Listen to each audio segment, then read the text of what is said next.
Welcome back, guys. We have one here from Sigma Traits titled Single Mothers Crying, Regretting Their Decision to Divorce Their Husbands. Links down in the description below. Let's get into it. I'm telling you right now, the next time a man has a shit audacity to ask me to go around to his house before taking me out, I am robbing him. Oh, you've got a cheeky 3-5 in my pocket. You've got a stack on the floor in my pocket. You've got a lighter in my pocket. I'll teach you something about stranger danger. I'm leaving with all your shit. I'm leaving you high and dry. So I have zero shame in telling a man that after 3 months you are paying my bills. And if you're not, bye-bye. Oh, I can hear the hearts just breaking from here. There's 7 billion people in the world. If you can't do it, somebody else will. The kind of man you're looking for is not going to pay your bills, honey. You're just recreational needs to them. The only people that you're going to get that will do it is Beta Bob Simp, which in turn you're just going to cheat on him with Chat Thunderstick. I mean, I guess maybe it's a win-win for you, but certainly not for any other guy. So I have no shame. I'm kind of sort of trying to find somebody to bring me food every once in a while. Like, talking to a guy and I said, yeah, after 3 months pay my bills. And he said, no. That's not surprising at all, because it sounds like that man actually has some self-respect. Yep. Like, a guy knows. Like, oh, if I really like her and she's not crazy, yeah, I would pay her bills. Maybe I threw it out there too soon. Maybe you just shouldn't have thrown it out there at all. Men don't understand the investment and the benefit and how we're trying to make sure that we're not getting played. I can't help you, men. Don't talk to us. You're not the one. We're not talking to brokies. Fortunately, not all women think like this, but unfortunately, it is the ones that do that tend to speak the loudest, and are the main reason that a lot of men are choosing to remain happily single. Yep. Next time you go on a date, you have to ask the guy this question.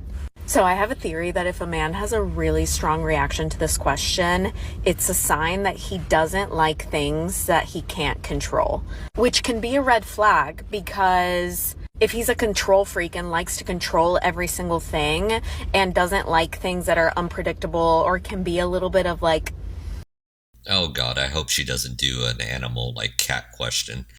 So the question is really simple, but it has a meaning, I promise. You're gonna ask him how he feels about cats. And you don't even have to tell him like that you have a cat or anything. Just be like, oh, are you more of a dog person or a cat person? Like, how do you feel about cats? Now, if he has like a pretty neutral stance and he's like, oh, I mean, cats are okay. Or obviously if he's like, oh my gosh, I love cats, I have a cat, whatever, he passed the test. But if a guy has a really strong, like, disgusting reaction towards cats, and he's like, oh my god, cats are crazy, like, I can't stand them, they're mean, you know, like, we've all talked to somebody who has, like, a really strong negative reaction about cats for whatever reason. And I swear this means that those people, or, like, that person, doesn't like things that are unpredictable and that they can't control. Because Oh my god. Seriously. On the behalf of many men, we prefer animals over your crazy test. You know, the problem is some women will keep testing and testing and testing you until you fail. It is what it is. And then once you fail, because like they're looking for a reason to make the relationship fail, they just kind of jump onto the next person. These are the kind of women that you shouldn't be in a relationship with. But seriously, I'll take cats and dogs any day over the week of her. dogs are pretty easy to train. But Now, cats dogs are loyal. are a whole other story. I'm a single mom. Of course I'm gonna get asked how many baby daddies I have. I'm a single mom. Of course I'm gonna get asked how do I have a newborn if I'm a single mom. I'm a single mom. Of course people are going to assume that I get child support from all 10 baby daddies. I'm a single mom. Of course people assume my mom takes care of my kids 24/7. I'm a single mom. Of course my kid follows me to the bathroom. Tell me you're a single mom without telling me you're a single mom. I've seen it all. I'm a single mom. Of course I never have time for myself. I'm a single mom. Of course all the sleepless nights are on me. I'm a single mom. Of course I'm mom and dad 24/7. I'm a single mom. Of course people ask me, why do I keep having kids? I'm a single mom. Of course I get mental breakdowns at least once a day. I'm a single mom. Of course I get criticized for being a single mom. Oh my god. I'm lost for words. Actually, I'm not. If this is true and not satire, 10 baby daddies. You're kidding me, right? The system's broken, guys. And we know she's not working because obviously she needs to be at home to support all these kids. I mean, there's no way in hell she can have a job and take care of 10 kids. I mean, depending on the various ages they are, some of them are going to be in school. Let's assume she's getting child support from all 10 baby daddies. Based on what was said earlier, it doesn't seem like it, but we're going to assume. Here in the Communist Republic of California, where I'm at, the standard is 25% of the father's income for one child, and that percentage goes up per kid that the father has. And the numbers actually get pretty astronomical in the percentages. The average support for one child in the nation is $430. So we'll use that number and assume, well, actually, she said she's had 10 different baby daddies. So we'll use that number. So she's getting roughly $4,300 a month. Now, depending on the state she lives in, we can safely bet she's also getting like assistance for food and housing. And I was doing some research a couple of days ago on it because I had a buddy and I were talking about it, and trying to find exact figures on that is difficult because there's so many calculators that they need to come up with the amount that they provide to the single parent. But no matter what, all of us hardworking people, this is where your tax dollars are going. Now, here's the bigger question. Is why do they allow her to continue to have kids? A single parent with 10 kids? I mean, seriously, I just don't see the kids having an okay quality of life, let alone a decent one. You know, I can give my opinions on this, but it would probably piss a lot of people off, so I'll kind of keep my thoughts to myself for here. But let me know in the comments down below what you guys think and how things like this should be handled. Jesus Christ, this is insane. Anyways, next. If you got a good man in your life, keep him. Try to work through it. If you and your baby father are together and he takes care of you and does things for you, it's better to keep him because I'm going to give you free game from a man. All that comes after that is men that are just going to use you to sleep with you. If your husband is a good guy, but you're ready for divorce, you're not a bad person. So don't let guilt get the best of you. Okay, don't listen to this woman. This is bad advice. If he's a good provider, taking care of the family, treats everyone well, why would you want to leave him? I mean, it's stupid. Oh, wait, I forgot. You're bored and you found someone else with more resources. The nuclear family's lost in the West, guys. Wow. That's not fair! That is not fair! So it says here, when your ex-husband moves on right away and gives someone else all you ever asked for while you're over here dealing with all the trauma he caused. Okay. Anyways, we are only hearing one side of the story. You know, men just do not up and leave for the hell of it. You know, Chad does that, not your normal guy.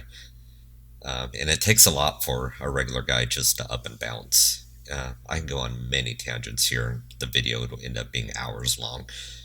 But here's a couple that I could see being a factor. Maybe the sex dried up, or it was just like dead maintenance sex, once in a blue moon type thing. Maybe she was always on his ass over everything. I mean, I don't know. Maybe she was poor with money and just spending it to where they couldn't pay their bills. That happens. Or maybe she was obtusing him, code, and physically, mentally.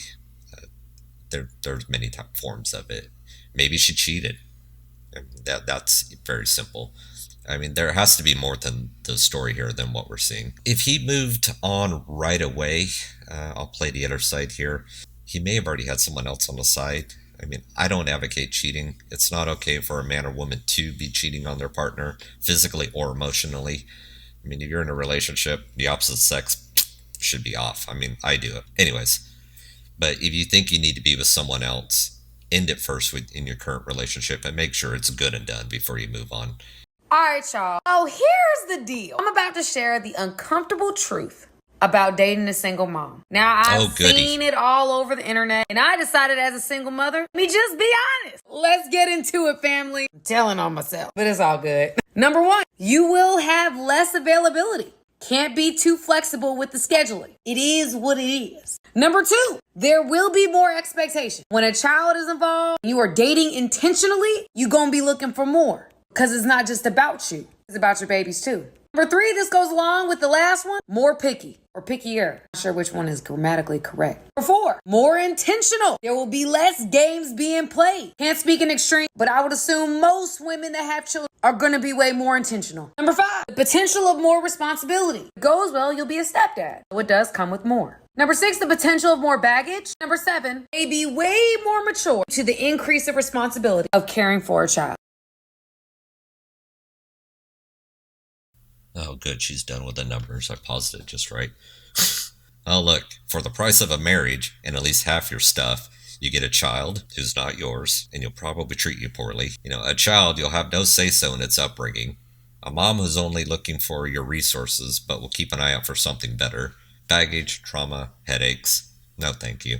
I'm not saying all single moms are bad, but those are the exceptions, not the norm. You're saying that you wouldn't be with a single mother that's a millionaire? It wouldn't be my first option, no. You said a millionaire wouldn't want to be with a single mother that's a millionaire. If he can go ahead and get a girl that doesn't have a child, he'll prefer that, yes. Men are very different than women, because when a guy comes into a woman's relationship, or a relationship with a woman and she has a child, he's going to be expected to take care of that child to a degree. You don't just get with that girl, you get with that girl and that child. And here's the other thing you got to remember. If we break up and I build a bond with that child, I now lose you and the child. And I can't have any type of parental rights to that child because it's your biological child, not mine. I'm a stepfather. So I lose you, the child, alimony, house, 50%. So it's an L for me. It's not worth the risk. So clearly this woman is really upset with... Before she goes on with the commentary, yeah, it's total facts. He's not wrong. What I would just call the reality of being a single mother. Men are allowed to have preferences. A lot of men would prefer to not date a single mother. That doesn't mean that single mothers don't get remarried and that stepfathers don't exist, because they do, but it shouldn't be a shock that that's not going to be for every guy. Up with this goofy ass cap of what he won't do, the next man will. As a 38-year-old eligible bachelorette, I could tell you right now, the next man probably won't. The playing field is not level. There are more good single women than there are good single men. And the reality is, what you won't do, the next actually will. There are good women with good and good credit and good manners, thirsty as to come scoop up a man who will go 50% on the bills and come home at night to play his little game. It sounded like she had a good man that left him, just to find out everyone else she is chasing after didn't want her. And then just to realize that she effed up. She's 38, so she's already hit the wall. Her standards are going to have to come way down, because the guys in their late 30s and 40s are now in their prime. They're getting younger, not ran through, less baggage, trauma women. And this is why you're going to hear from many of us. It's going to say, work hard in your 20s, play in your 30s, and find a good woman in your 40s. Work on your body, your mind, your health, and your money, and you'll be way ahead of the game. Well, guys, that's the end of the video. Let me know your thoughts in the comments down below. I do enjoy reading them and interacting with you. Hit that like button, share, subscribe, and I'll see you on the next one. Have a good day. Peace.